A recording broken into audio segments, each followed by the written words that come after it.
बिस्मिल्लाहिर्रहमानिर्रहीम, अस्सलाम वालेकुम। तो welcome ji to our next episode of Shifa podcast. जो सीरीज़ चल रही है हमारी, हेल्थ कास्ट ही कहेंगे हम इसको, क्योंकि these videos are design for educational purposes और इसका मेडिसिन से लेना देना ना समझें। अगर आप लोगों को कोई मसला है तो मैंने आपको पहले कहा है कि अपने डॉक्टर साहब ने रजू करना है एंड वो आपको बेस्ट गाइड कर सकेंगे। मैं ये वीडियो इसलिए करता हूँ कि हमारे लोगों को कई दफ़ा हेल्थ की बेसिक चीज़ें पता नहीं होती हैं और इसकी वजह से they fall prey to malpractice. और मैंने कहा क्यों ना इन चीज़ों को फिर यहाँ पे एड्रेस किया जाए। तो आज मैंने कहा कि डिस्कस करेंगे इश्यूज़ जो कि होते हैं अराउंड प्रेगनेंसी। बहुत सारे इश्यूज़ होते हैं भाई, ख़वातीन के साथ अपने प्रॉब्लम्स होते हैं, फिर बेबी प्रॉब्लम्स होते हैं, फिर प्रेगनेंसी के अपने प्रॉब्लम्स होते हैं, और फिर प्रेगनेंसी के बाद जो मदरहुड के प्रॉब्लम्स होते हैं उनके ऊपर हम थोड़ी सी डिस्कशन करेंगे। और मकसद इस वीडियो का ये है कि आपको बताया जाए कि यहाँ पे क्या होता है और फिर आप खुद ही कंपेयर कर लें इंडिया पाकिस्तान में क्या हो रहा है आजकल, और then it will give you a better idea कि एक आइडियल हेल्थ केयर सिस्टम कैसा होना चाहिए। यूके का जो मैटरनिटी या कह लें चाइल्ड बर्थ का सिस्टम है, that is one of the most advanced या कह लें best public health care system जो कि इस वक्त पूरी दुनिया में ऑफ़र किया जा रहा है। हाँ, insurance base you can go any higher, लेकिन पब्लिक मनी में और फ्री के पैसों में जो हेल्थ केयर सिस्टम इस वक्त अवेलेबल हैं पूरी दुनिया में, उसमें यूके का हेल्थ केयर सिस्टम जो इस हिसाब से वो बहुत अच्छा है। तो इसको मैं इस पूरे कास्ट को I will distribute into 3 different things. सबसे पहले तो आपको बताऊंगा कि यहाँ पे जो प्रेगनेंसी से लेके चाइल्ड बर्थ तक मदर के साथ क्या होता है। फिर मैं आपको बताऊंगा कि चाइल्ड बर्थ की स्टेजेस में क्या क्या डिफरेंट ऑप्शंस दी जाती हैं। और देन आई विल डिस्कस के चाइल्ड बर्थ के बाद अगर कोई इश्यूज़ हैं बेबी में या मदर में तो उनको कैसे डील किया जाता है। तो आज के एपिसोड क्योंकि is the first episode in this series, तो हम अभी डिस्कस करेंगे कि भाई नॉर्मल प्रेगनेंसी को यहाँ पे कैसे डील किया जाता है। एब नॉर्मल्स पे फिर हम बाद में आएंगे और फिर उसकी डिस्कशन करेंगे आराम से, क्योंकि व्हेन थिंग्स स्टार्ट गेटिंग एब नॉर्मल तो फिर बहुत सारी चीज़ें एब नॉर्मल हो सकती हैं। तो जी, प्रेगनेंसी डायग्नोस यहाँ पे कैसे होती है भाई। पढ़ा लिखा माशरा है यहाँ पे। प्रेगनेंसी जब ख़वातीन को लगता है कि भाई हम प्रेग्नेंट हो गई हैं, उसमें अक्सर ये होता है कि दे मिस अ पीरियड, अपनी माहवारी मिस कर देती हैं, या ये होता है कि उनको सिकनेस वगैरह स्टार्ट हो जाती है। तो what they do is they do a pregnancy test at home. यहाँ पे प्रेगनेंसी टेस्ट बड़े आराम से मार्केट में मिल जाते हैं, अवेलेबल होते हैं, और यू बाय अ स्टिक और यूरिन का टेस्ट होता है, पेशाब अपना 1-2 कतरे यूज़ करते हैं उसमें, एंड इट शोज़ अप कि अगर आप प्रेग्नेंट हैं कि नहीं है। What does it rely on. तो होता ये है कि as soon as you get pregnant और जैसे ही आप के पेट में बच्चा आ जाता है तो उसका प्लेसेंटा जो है, जो कह लें एक कनेक्शन होता है वूम्ब का बच्चे के साथ, it starts producing a hormone, और उस हार्मोन को आप मदर के ब्लड में भी डिटेक्ट कर सकते हैं और यूरिन में भी डिटेक्ट कर सकते हैं, और उसी हार्मोन को डिटेक्ट किया जाता है और उससे प्रेगनेंसी पता चलता है कि आप प्रेग्नेंट हैं या नहीं हैं। अच्छा, कई दफ़ा ये होता है कि यू फील कि हाँ भाई मेरी जो पीरियड की या जो ब्लीडिंग की डेट है वो गुजर गई है, लेकिन अभी तक पीरियड नहीं है। फिर आप प्रेगनेंसी टेस्ट करते हो और वो भी नेगेटिव आता है। In that case it can be a false negative. तो अक्सर रिकमेंड ये किया जाता है 1-2 हफ्ते बाद दोबारा प्रेगनेंसी टेस्ट करके देखें। तो अक्सर यहाँ पे ख़वातीन जो होती हैं ये काम खुद कर लेती हैं, लेकिन sometimes they go to doctor for some reason, and the doctors की इतनी यहाँ पे एजुकेशन है कि any women of child bearing age, कोई भी प्रॉब्लम हो, पेट का दर्द हो, कोई और मसला, literally for any reason they will get pregnancy test as well included in the whole package, क्योंकि a lot of problems which you face in daily life can arise just because you are pregnant. तो यहाँ पे specially अगर आप child bearing as में हैं तो उस चीज़ को मिस नहीं किया जाता। उसकी मल्टीपल रीजन हैं। नंबर 1 तो ये कि if you are pregnant you find out early. Number 2 ये कि अगर आपने कोई इन्वेस्टिगेशन मज़ीद करनी है and it's can affect your pregnancy तो वो भी आपको पता चल जाए। एंड नंबर 3 ये कि जो बच्चे की हेल्थ है वो ख़राब ना हो फॉर एनी रीज़न, आप इन्वेस्टिगेशन कर रहे हैं, ट्रीटमेंट कर रहे हैं। Once you get a positive test तो you go to your midwife, जिसको पाकिस्तान में दाई कहा जाता है। पाकिस्तान में तो दाइयाँ सिर्फ आपको अस्पताल में या हेल्थ सेंटर्स में मिलेंगी, और उनका काम ही होता है कि जी सब कुछ नॉर्मल चलाई रखो, और जैसे ही हल्का सा मसला हो तो दे कॉल द डॉक्टर। यहाँ पे मसला में दे इन्वॉल्व द डॉक्टर। छोटे मोटे मसले जो हैं वो मिडवाइफ्स या दाइयाँ खुद ही मैनेज कर लेती हैं। तो फिर ये होता है कि mostly ख़वातीन when they get pregnant they'll get registered to a midwife. All the women when they get pregnant will get registered to a midwife. और यहाँ पे midwifery जो एक separate branch है मेडिसिन की, it is not part of doctor's work. तो midwives को separate से ट्रेन किया जाता है शुरू से लेकर एंड तक। वो अपनी यूनिवर्सिटी की डिग्री करती हैं, फिर वो प्रैक्टिस करती हैं क्लिनिकल। एंड अक्सर जो कम्युनिटी मिडवाइफरी होती है या इवन हॉस्पिटल मिडवाइफरी, उसकी लीड जो है वो मिडवाइफ ही होती है। उनका राब्ता होता है डॉक्टर से, लेकिन if they want a doctor to see you then they will have to refer to a doctor. ये नहीं होता कि उनके ऊपर कोई डॉक्टर बैठा हुआ है। तो मिडवाइफ के साथ आप जाते हैं, लेकिन मिडवाइफ जो है अक्सर ये होता है कि 12 वीक से पहले जो है वो आपके स्कैन वगैरह नहीं करते। उसके पीछे भी ये एक हिकमत होती है। सबसे बड़ी हिकमत तो ये है कि 12 वीक से पहले if you lose a pregnancy तो there is no chance of number 1 उसको बचाने का। नंबर 2 ये कि फर्स्ट ट्राइमेस्टर में बहुत सारे मिसकैरेजेस होते भी हैं। इस वजह से अगर हर एक कोई इन्वेस्टिगेट करना शुरू कर दें, हर एक कोई स्कैन करना शुरू कर दें, तो it becomes number 1 over burdening. लेकिन हाँ, ये ज़रूर है कि अगर एक खातून है जिनका मल्टीपल टाइम मिसकैरेज होता जा रहा है तो दे विल डायग्नोज के उनके साथ और मसला क्या है। तो once you register your midwife तो आपको 12 वीक स्कैन की अपॉइंटमेंट देंगी। हाँ, लेकिन साथ साथ और मसले मसाइल शुरू हो जाते हैं, मतलब सिकनेस वगैरह बहुत कॉमन होती है। यहाँ पे कोशिश ये की जाती है कि ज़्यादा से ज़्यादा दवाइयों से दूर रहा जाए, क्योंकि दवाइयाँ जो भी हैं उन्होंने क्रॉस करके बेबी में जाना है।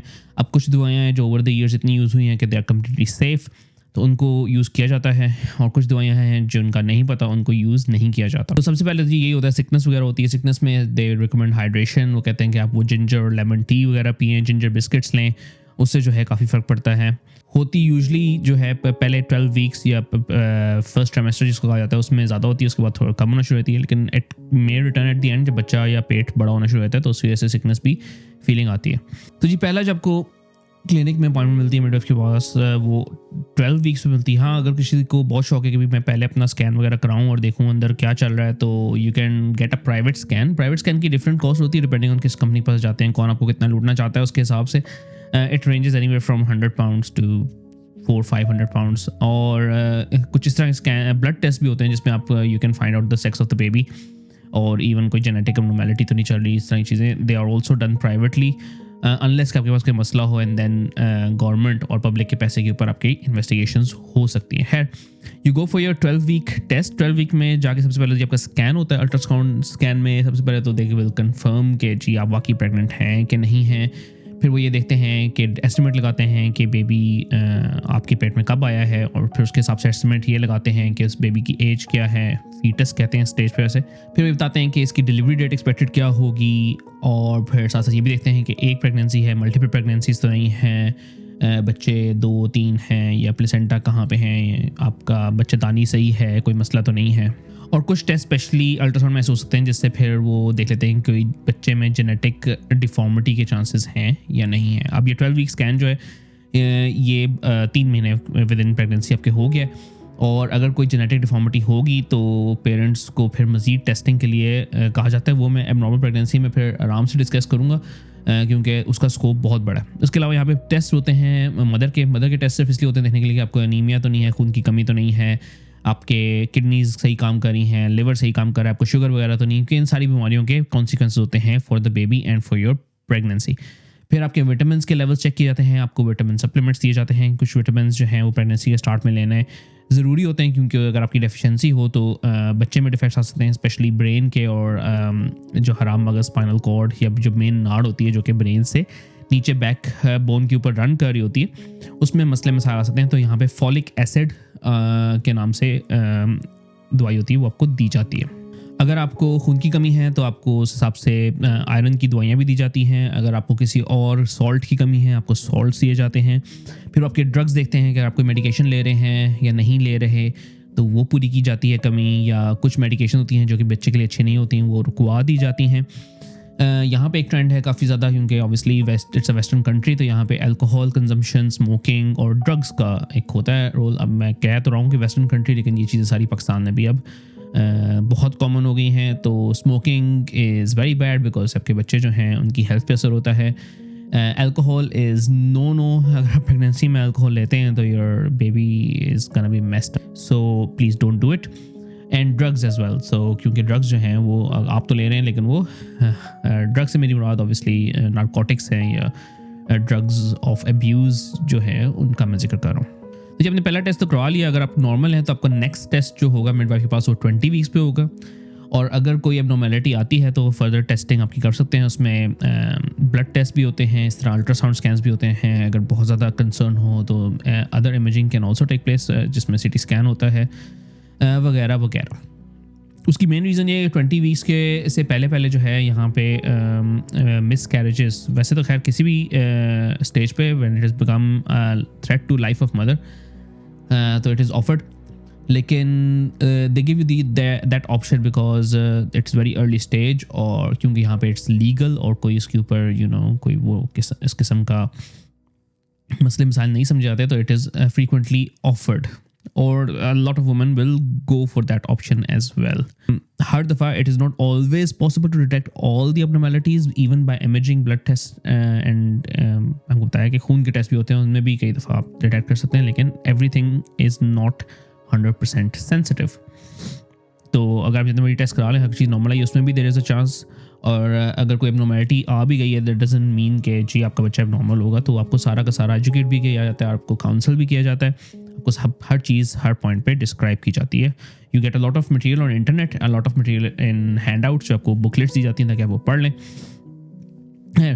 फिर जी आप घर चले जाते हैं, ऐसा ऐसा टाइम गुजर जाता है। 20 वीक्स यूजली मीन्स 5 मंथ्स हो गए हैं। 5 मंथ्स में और क्या क्या होगा? 5 मंथ में जी आपका वज़न बढ़ना शुरू हो जाएगा, आप बड़े लगना शुरू हो जाएंगे। हर कोई आता है आपसे सवाल करेगा कि आप ने खाना पीना ज़्यादा कर दिए। इसके अलावा होता है 16, 17, 18, 19, 20 इन्हीं हफ्तों में you start feeling your kid move as well. उनके अंदर ऑब्वियसली अंदर मसल्स वगैरह डेवलप हो जाते हैं और फिर वो जो है अंदर मूवमेंट होती है, आपको किक्स वगैरह फील होती हैं अपने बच्चे की। मदर को पता चल जाता है कि बच्चा जाग रहा है नहीं जाग रहा, ठीक हो गया। और बच्चे की movement it's an important sign कि भाई नॉर्मलसी चल रही है, और मदर्स को उन पैटर्न्स का पता होता है कि भाई मेरा बच्चा कब जागा हुआ है, कब सो रहा है। तो उनको ये भी एजुकेशन होती है कि अगर उसके जागने सोने के पैटर्न में या अगर बहुत देर तक मूवमेंट नहीं हो रही तो I have to seek medical attention, ठीक हो गया। 20 वीक्स में एक और स्कैन किया जाता है। 20 वीक्स वाले स्कैन जो होते हैं उसमें सबसे पहले सबसे इंपॉर्टेंट चीज़ यहाँ के लोगों को लगती है वो जी आपको बेबी की सेक्स बताई जाती है, only if you want to know it. और इससे पहले भी सेक्स पता चल सकती है, जैसे मैंने बताया था कि blood test are much more definitive जो कि यूज़ हो रहे हैं आजकल, लेकिन उस 20 वीक्स पे इस वजह से तक डिले किया जाता है कि अगर जो भी ऑर्गन्स हैं रिप्रोडक्टिव या सेक्सुअल ऑर्गन्स वो इतने डेवलप हो चुके होते हैं कि they can be easily seen on the ultrasound. और फिर ये कि फॉल्स पॉजिटिव, अगर फॉर एग्जांपल आपको किसी को बता दिया कि आपका बेटा होगा और उसके बाद में बेटी निकल आए, तो यहाँ पे बेटा बेटी का उस तरह का सीन तो इतना नहीं है, लेकिन ये कि नाम शाम अपने कपड़े शपड़े खरीद लिए, सब कुछ कर लिया, तो सारी आपकी तैयारियाँ जो हैं वो बेकार हो जाती हैं, ठीक हो गया। तो जी उस स्कैन में सबसे पहले तो जी बेबी की सेक्स आपको बताई जाती है। फिर वो देखते हैं कि सारे ऑर्गन्स वगैरह सही डेवलप हो रहे हैं, इवन हर चीज़, मतलब मैंने लाइव देखा है, बेबी का ब्रेन नज़र आता है, आइज़, फेस, नोज़, मुंह का हिस्सा, आपको थोड़ी सी शक्ल भी जो है ना वो नज़र आना शुरू होती है। कुछ बच्चे होते हैं स्कैन में अपना जो अंगूठा चूस रहे होते हैं बैठ के, थम सक कर रहे होते हैं। उसके अलावा कुछ जो हैं वो एमी बस इधर उधर एंट रहे होते हैं या डिगल कर रहे होते हैं, और काफ़ी मुश्किल होता है कई दफ़ा रेडियोग्राफर्स के लिए स्कैन लेना। उसके अलावा जी उसके नीचे भी डेवलपमेंट देखते हैं, लंग्स देखते हैं सही है, हार्ट बीट कर रहा है नहीं कर रहा है, एब्डोमिनल ऑर्गन्स जो हैं आपका पेट वगैरह आते हैं सारी सही जगह पे हैं, किडनीज़ को देखा जाता है सही है, ब्लैडर सही है कि नहीं है, टांगें, हाथ और इवन हाथों की उंगलियां और पैरों की उंगलियां, ये सारी चीज़ें देख के फिर आपको बताते हैं कि एवरीथिंग इज़ गोइंग नॉर्मल, ठीक हो गया। इसके अलावा देखते हैं कि जहाँ से बच्चा आपके बच्चेदानी के साथ जुड़ा हुआ है उसमें कोई डिजीज़ तो नहीं है, उसकी लोकेशन क्या है, क्योंकि it will matter later on जब डिलीवरी का टाइम आता है, तो at that moment in time वो आपको बताया जाता है। और क्या होता है जी, और इसमें फिर अगेन मदर के भी टेस्ट होते हैं, वही शुगर, ब्लड प्रेशर, क्योंकि 20 वीक्स के बाद कुछ जो बीमारियाँ होती हैं प्रेगनेंसी की, जिसमें एक्लेम्पसिया एक बहुत इंपॉर्टेंट बीमारी है, इसके अलावा डायबिटीज़ जो हो जाती है ड्यूरिंग प्रेगनेंसी, इसके अलावा जोड़ों छोड़ों के दर्द जो हैं कॉमन हो जाते हैं, तो वो ब्लड वगैरह दोबारा लेते हैं। आपका यूरिन टेस्ट किया जाता है, यूरिन में प्रोटीन्स देखी जाती हैं, यूरिन में देखा जाता है ग्लूकोज आ रही है या नहीं आ रही है, ठीक है। तो ये सारे टेस्ट जो हैं वो दोबारा रिपीट किए जाते हैं। और अमूमन ये होता है कि 20 वीक्स के बाद फिर आपका नेक्स्ट स्कैन होते हैं वो फिर आखिरी ट्रिमेस्टर में जाके फिर दोबारा शुरू होते हैं।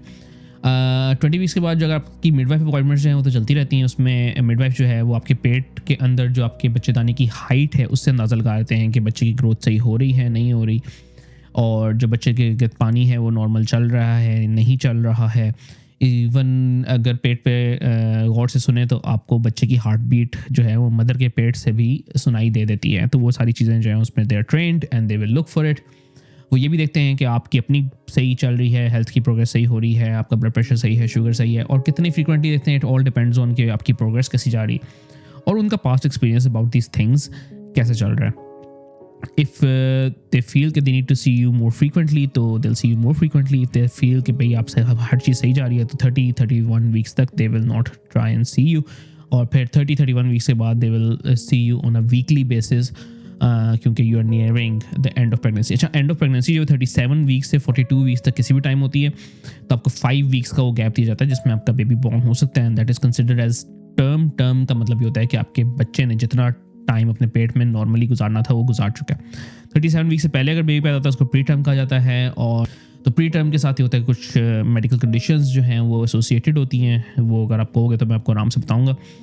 और 42 वीक्स के बाद अगर चला जाए तो उसको पोस्ट टर्म कहते हैं, पोस्ट डेट्स पे भी कहते हैं। पोस्ट डेट्स में होता है बेबी पेट के अंदर बड़ा होना शुरू होता है काफ़ी, अगर नहीं पैदा हो रहा तो फिर उसको किसी और तरीके से बाहर निकालने की कोशिश की जाती है।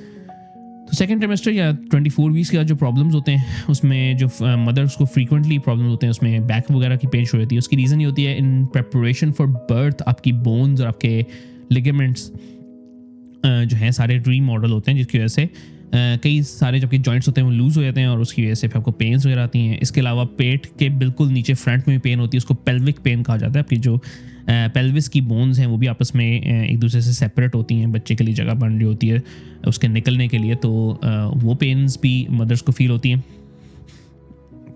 इसके अलावा ऑब्वियसली इतना बड़ा बच्चा आपके पेट के अंदर है तो एक तो आपका पेट अगर आप खाना खाते हैं बहुत जल्दी भर जाता है, खाने के बाद आपको जो है उल्टी वगैरह फील होती है, सोने में आपको मसला होगा कि आप जो है एक साइड पे सोना पड़ता है, सीधे नहीं लोग सो सकते।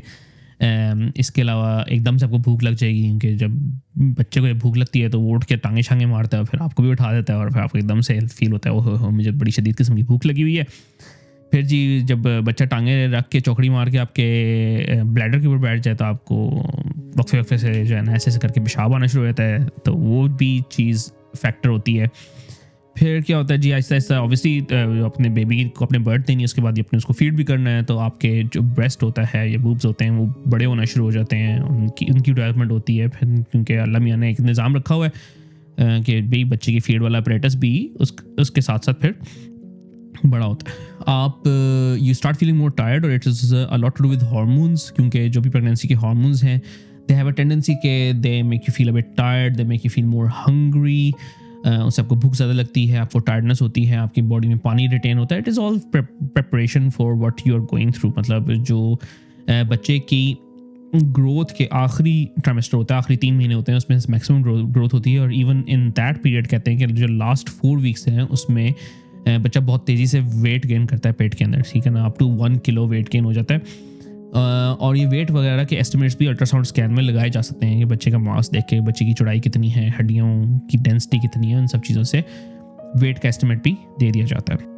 तो वही बात है कि वेट जो है फिर 32 वीक्स के बाद एक्सट्रीम वेट गेन बच्चे का शुरू होता है, और 32 वीक्स तक लंग्स की बच्चे के फेफड़ों की डेवलपमेंट कंप्लीट हो जाती है। तो मोस्टली होता है 32 वीक्स के बाद अगर कोई बच्चा पैदा होता है तो उसके लंग्स वगैरह की डेवलपमेंट हो चुकी होती है, और बाकी थोड़ी सी रहती होती है। 37 वीक्स तक वो सब कुछ भी कंप्लीट हो चुका होता है, ठीक है।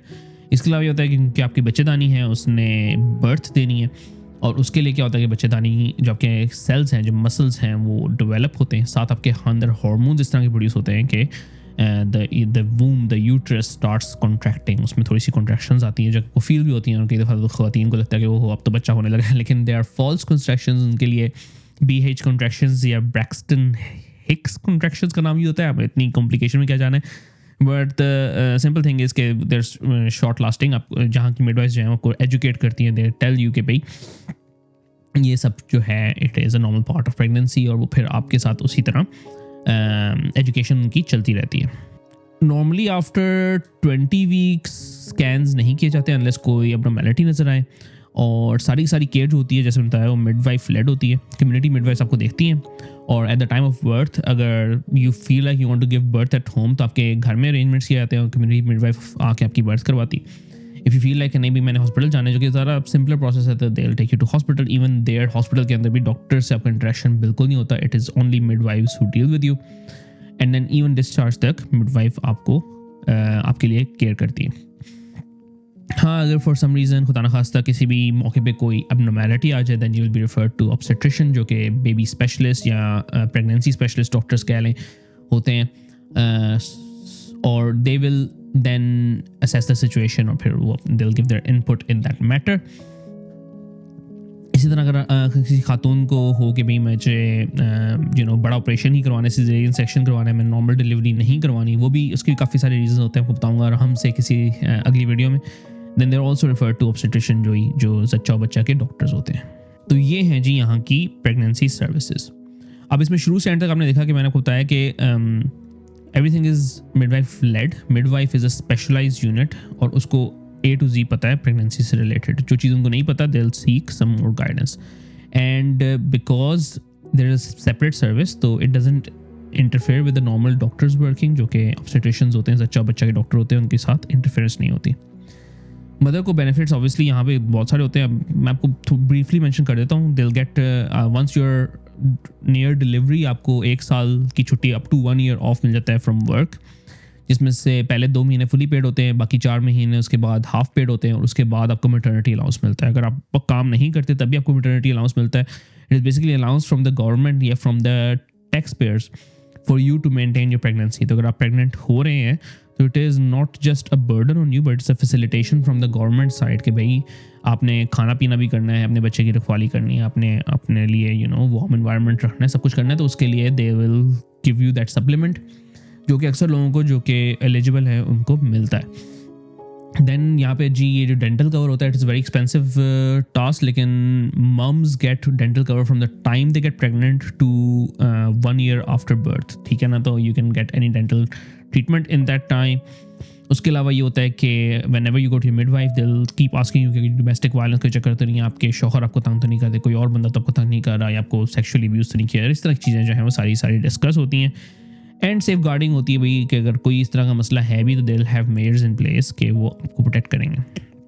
अच्छा, सारी गुफ्तगू का मकसद क्या था? सारी गुफ्तगू का जो कि अब 24 मिनट तक जारी है, मकसद ये था आपको बताना कि it is an event which is celebrated at the state level कि भाई एक खातून प्रेगनेंट हुई है, नंबर 1, एंड नंबर 2, 2 जाने जो हैं उनके ऊपर हमारी इन्वेस्टमेंट होगी. State will invest in you from public money, taxpayer money, and this is what the taxpayers have elected. जो government select होके आती हैं, all of them have a vested interest, because अगर आप service improve करेंगे तो लोग आपको वोट देंगे.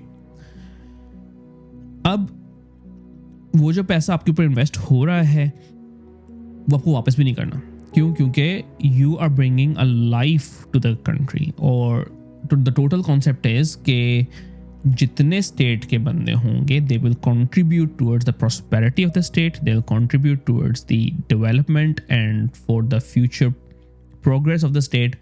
तो आप एक असासा, इतना बड़ा ह्यूज असासा एक मुल्क के लिए लेके आ रहे हैं, तो all they try and do is facilitate you in the first year of that, जो कि is not a big deal, जो कि हर कंट्री में हो सकता है, जो कि फैसिलिटेशन होनी चाहिए. और मैं आपको आराम से बताऊँगा कि जी ये जो मैटरनिटी की फैसिलिटीज़ होती हैं ये कितनी इंपॉर्टेंट होती है, उससे कितना बड़ा इम्पैक्ट होता है जनरल पॉपुलेशन भी. तो यहाँ पे कहा जाता है कि ये फैसिलिटीज़ अभी कम हैं, लेकिन वही बात है कि दे डोंट नो कि how life works out in other countries like third world countries. इस वजह से they don't value these services that much. तो खैर अभी I think this is getting too long. This was a brief introduction to a normal pregnancy. Next video I will talk about अगर कोई एब्नॉर्मैलिटी निकल आए और कैसी एब्नॉर्मैलिटीज़ जो है प्रेगनेंसी होती हैं. There are so many millions में कि I can not talk through each of them. So what we will discuss is I think the abnormalities in the baby, और फिर एब्नॉर्मैलिटीज़ जो कि मदर्स में कॉमनली अपेयर होती हैं. I will not go into too much nitty-gritty because again that will be hours and hours of videos. हाँ, अगर आपके पास कोई स्पेसिफिक सवाल है तो आप मुझसे ज़रूर पूछ सकते हैं. And then we will go on to कि भाई डिलीवरी के यहाँ पे क्या सिस्टम्स हैं, कि नॉर्मल डिलीवरी और जो ऑपरेशन के ज़रिए डिलीवरी होती है उसमें फ़र्क क्या होते हैं, फ़ायदे नुकसान क्या हैं दोनों के. And then I will talk to you about the care that the mother girl gets after the delivery. अगर तो आपको कंटेंट चैनल का पसंद आता है तो लाइक का बटन ज़रूर दबाया करो। उसकी रीज़न ये है कि देखो आपसे मैंने कोई पैसे नहीं लेने, ना मैं सारा काम पैसे के लिए करता हूँ क्योंकि I have got a regular job अल्हम्दुलिल्लाह। The reason I do this is लोगों की एजुकेशन हो जाए, और यूट्यूब जो है वो क्या करता है कि जितने लाइक्स होते हैं ना वीडियो पे, उसकी बेसिस के ऊपर रिकमेंड करता है वीडियो टू अदर पीपल। तो अगर आप चाहते हैं बाकी लोगों का भी फ़ायदा हो तो काइंडली लाइक का बटन दबा दें, और अगर आप चाहते हैं कि मज़ीद इस तरह की वीडियोज़ देखते रहें, पूरी सीरीज़ को फॉलो करें तो सब्सक्राइब कर लो। इंशाल्लाह नेक्स्ट टाइम मुलाकात होती है। अल्लाह हाफ़िज़।